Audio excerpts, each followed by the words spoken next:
首先將頭髮近髮尾嘅大概20cm 左右嘅位置加強個攣度。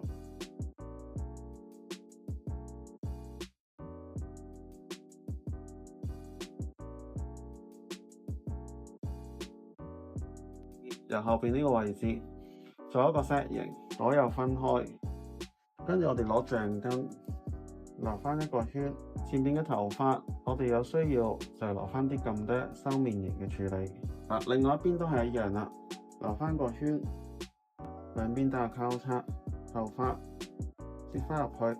固定之前呢，頭頂嘅拉絲我哋唔需要太多，太多嘅話呢會變得比較雜亂。今次我哋都想做一啲比較 elegant 嘅效果，我哋定係側邊呢啲位置少量，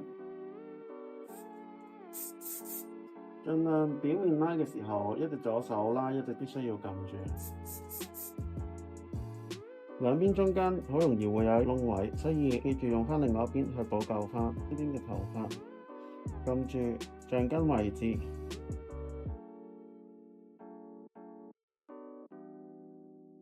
頭頂區就可以首先做咗固定，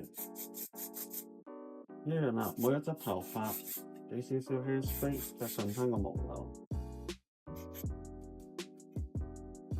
處理我哋嘅尾巴嘅部分，將兩邊固定。呢個橡筋右邊嘅橡筋放過嚟位置嘅頭髮入落去，同呢邊嘅橡筋位置銜接。一開始我哋呢度已經捲咗噶啦，咁但係個攣度唔夠強，所以我哋就需要再加強個攣度。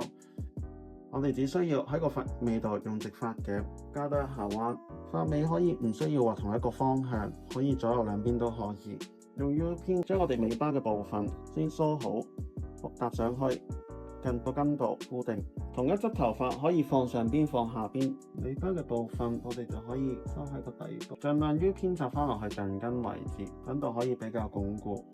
最尾就可以用 hairspray將我哋嘅頭髮嘅弧度再作調整。頭頂區呢一執我哋以內捲嘅方式，跟住另外一執後邊最前面呢一執我哋外捲嘅方式，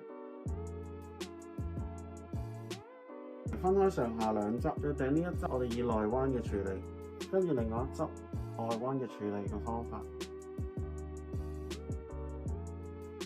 將兩個捲記住要 mix 翻埋一齊。當你 mix 咗嘅時候，咁你先知道嗰個 volume 究竟喺邊一個位置。